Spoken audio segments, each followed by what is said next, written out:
जय जय रघुवीर समर्थ। मना सज्जना हित माझे करावे, रघुनायका दृढ चित्ती धरावे। महाराज तो स्वामी वायू सुताचा, जना उद्धरी नाथ लोकत्रयाचा। जय जय रघुवीर समर्थ। श्रोता वक्ता श्रीराम समर्थ।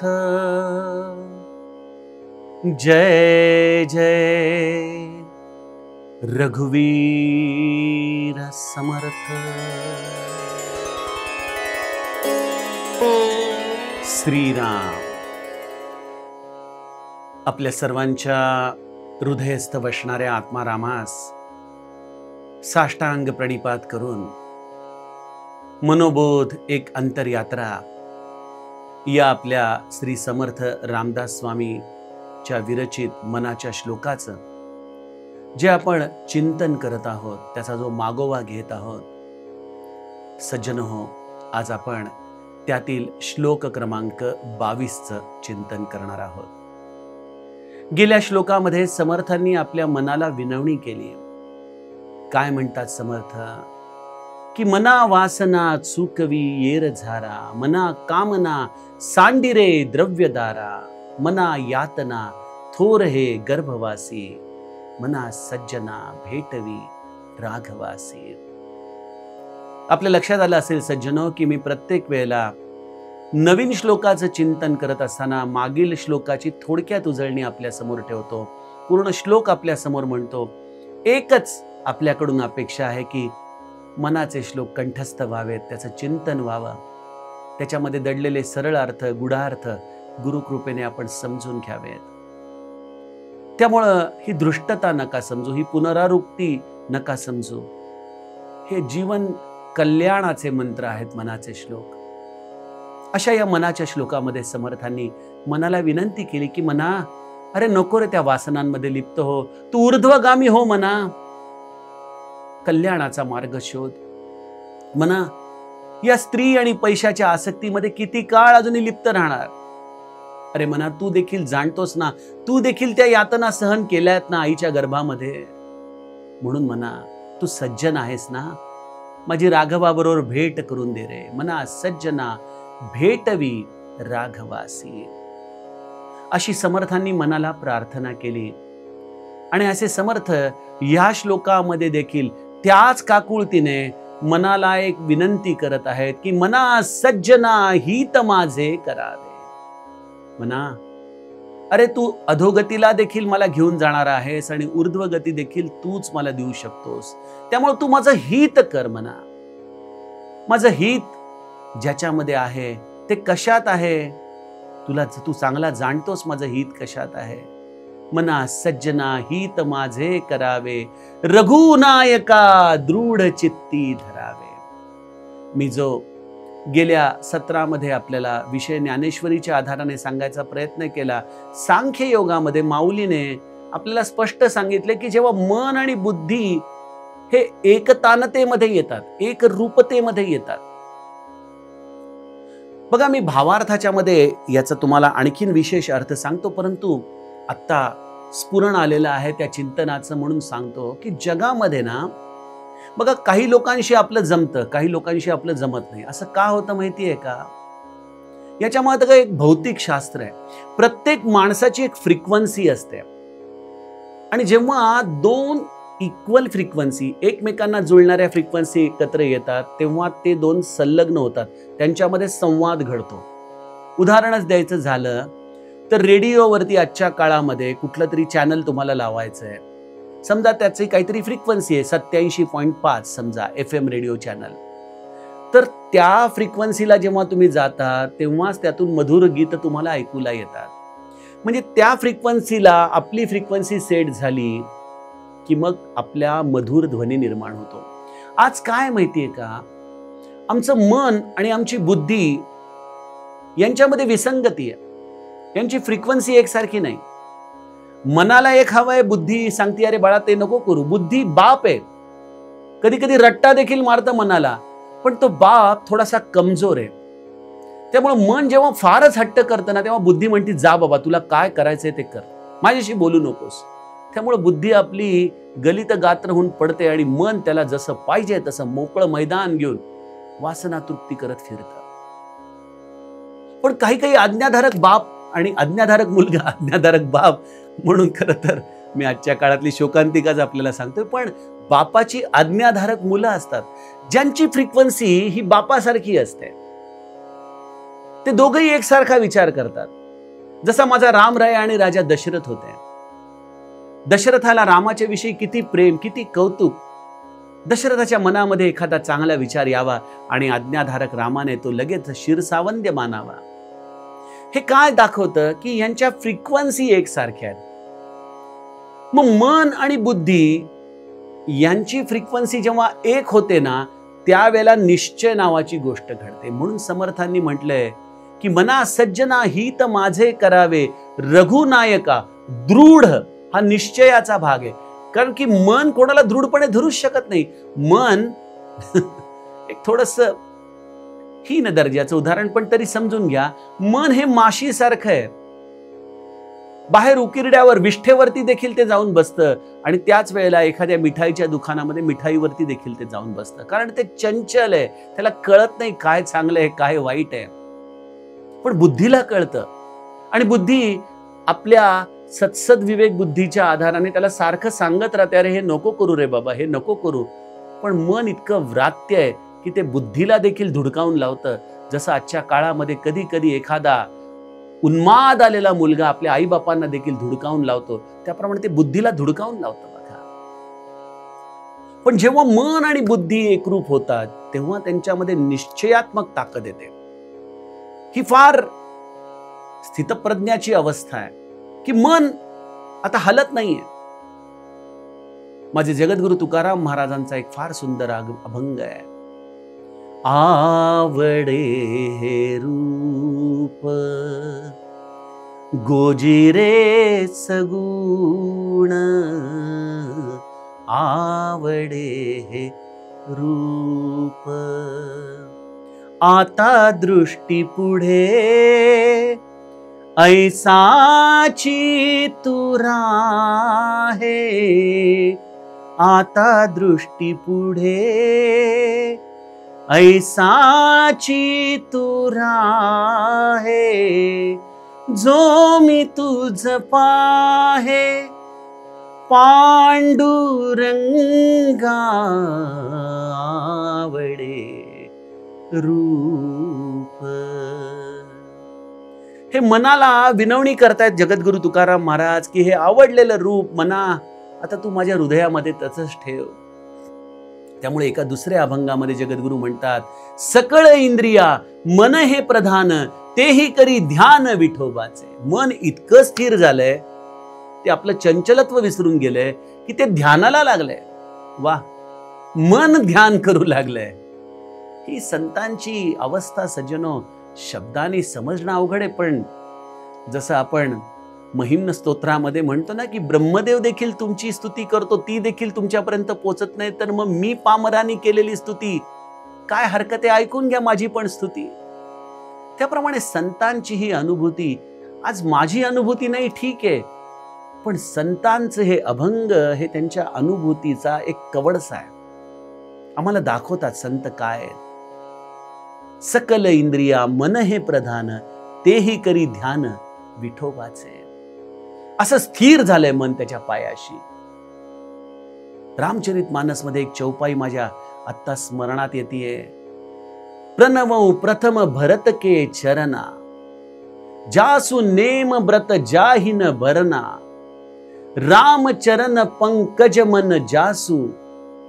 ज्याचं मन रामरूपी चरणांच्या जवळ निरंतर लुब्ध झालेलं आहे.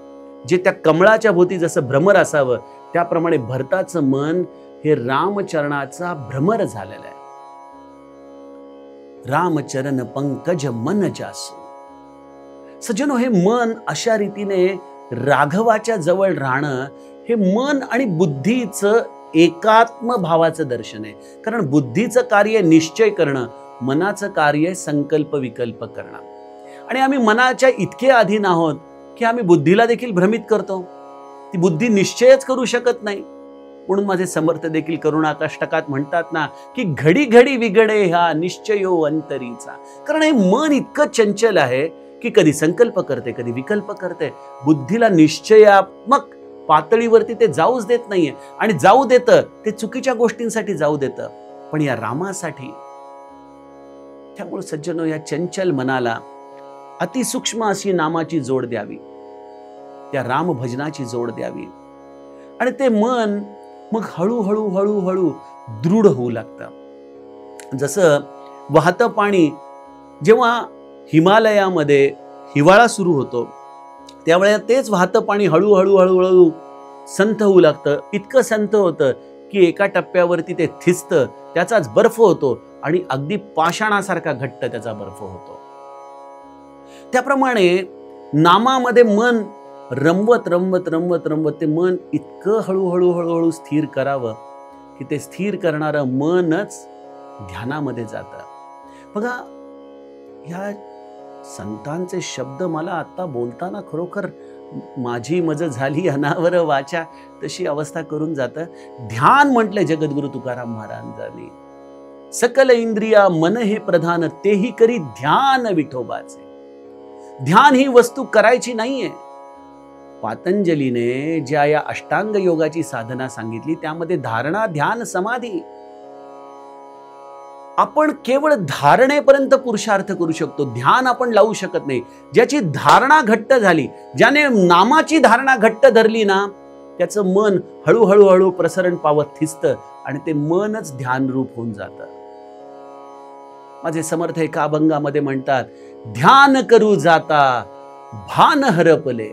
हे मन हरपून गेलं, सगुणही जाहले गुणातीत. अशी ही मनाची अवस्था होते. पण त्यासाठी मनाला, या चंचल मनाला निरंतर भक्तीचा पुरवठा करावा लागतो. आणि मनाला निरंतर एकच करावं. नाम का घ्यावं? कारण नामाला उलट केलं की ते मन तयार होतं. बघा, शब्दच बघा, नाम, मन, मना. या मनाला निरंतर तुम्ही नाम द्या, त्याची धारणा दृढ करा. हळूहळू हळूहळू ते मन तुमचं एखाद्या आज्ञाधारक प्राण्याप्रमाणे तुमची आज्ञा ऐकू लागेल. बघा, त्या सर्कसमध्ये हिंस्त्र श्वापद असतात, पण तो बरोबर एक छडी घेऊन त्या मोठ्या मोठ्या सिंहांना देखील काबूत आणतो, होय की नाही? त्याप्रमाणे नामाची अशी ताकद आहे, अशी जरब आहे की ते मन त्या नामाच्या समोर हळूहळू हळूहळू आज्ञाधारक होतं. कितीही चंचल असो पण ते हळूहळू स्वस्थ होतं. पण तुम्ही म्हणाला, हो मी उद्या नाम घेतलं तर उद्या होईल का स्वस्थ? नाही, त्याला वेळ लागतो. हा अभ्यास आहे. तो हिंस्त्र प्राणी देखील पहिल्या दिवशी ह्याच्या कह्यात येत नाही. हा कदाचित स्वतः पिंजऱ्यामध्ये उभा राहून त्या हिंस्त्र प्राण्यांना वेगवेगळ्या प्रकारच्या सूचना पहिल्या दिवशी देत असेल.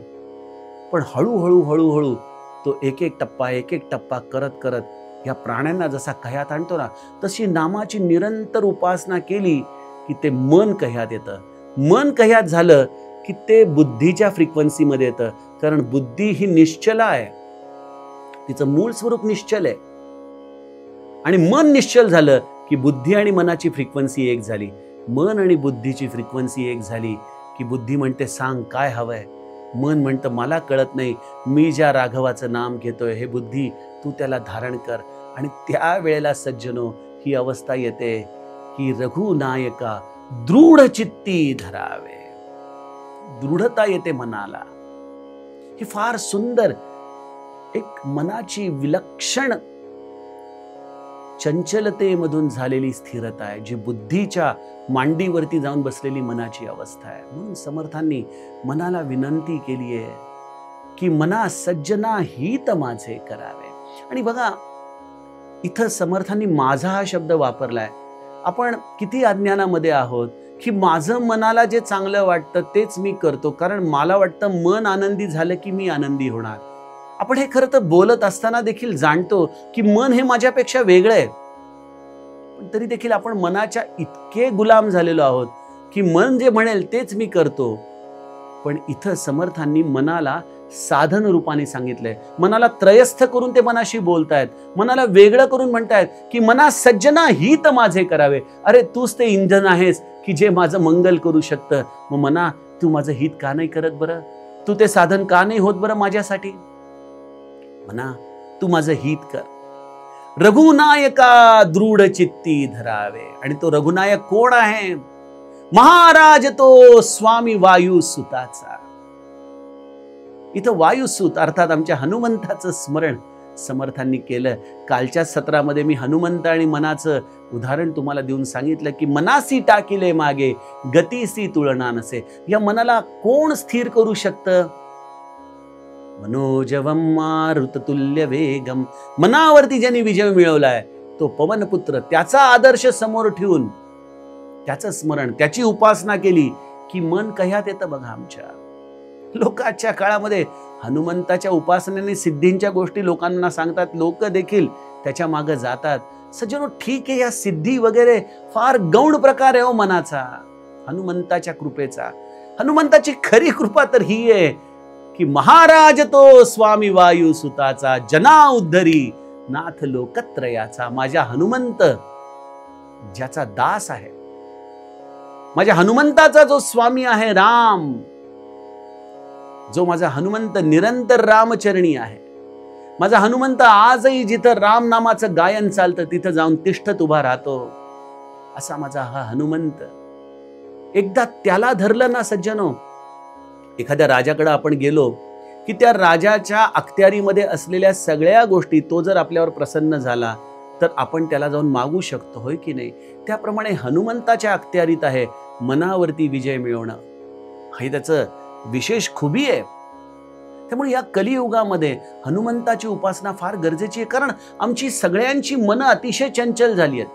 बघा, मी गमतीने म्हणतो, आजच्या काळामध्ये ते फेसबुक किंवा इंस्टाग्रामवर एखादं रील मोठं असेल तर तेही बघू शकत नाही आपण. 5-10 सेकंद असं, अरे बापरे फारच मोठे, सोडा, पुढे चला, पुढे चला. किती मनावरती निरंतर ते रील्स बघून आघात होत असतात, किती चंचल आहे. त्यापेक्षा एखादं पुस्तक वाचलेलं बरं, कारण पुस्तक बदलता येत नाही, पान बदललं तरी विषय बदलत नाही, आणि पुस्तक बघता बघता मन आपोआप रमू लागतं. त्या मनाला आपण किती प्रकारची खाद्य त्या मोबाईलच्या द्वारे, त्या रील्सच्या द्वारे क्षणाक्षणाला देत असतो. ते आणखीन चंचल करत जातो, आणखीन म्हणजे एक प्रकारे मनाला स्थिर करण्याच्या ऐवजी मनाला चंचलतेचा अभ्यास करण्याचं शास्त्र आहे मोबाईल. त्यामुळे या मनाला स्थिर करण्याचा अभ्यास करावा, आणि ते स्थिर तेव्हाच होतं जेव्हा ते निरंतर रामनामामध्ये राहतं. म्हणून माझे समर्थ एका अभंगामध्ये म्हणतात ना, चंचल हे मन रामा पायी लावा, तेणे तो विसावा होईल जीवा, होईल जीवा. चंचल हे मन रामा पायी लावा, शोक भय चिंता जाईल सर्वथा, चित्ती रघुनाथा आठवीता.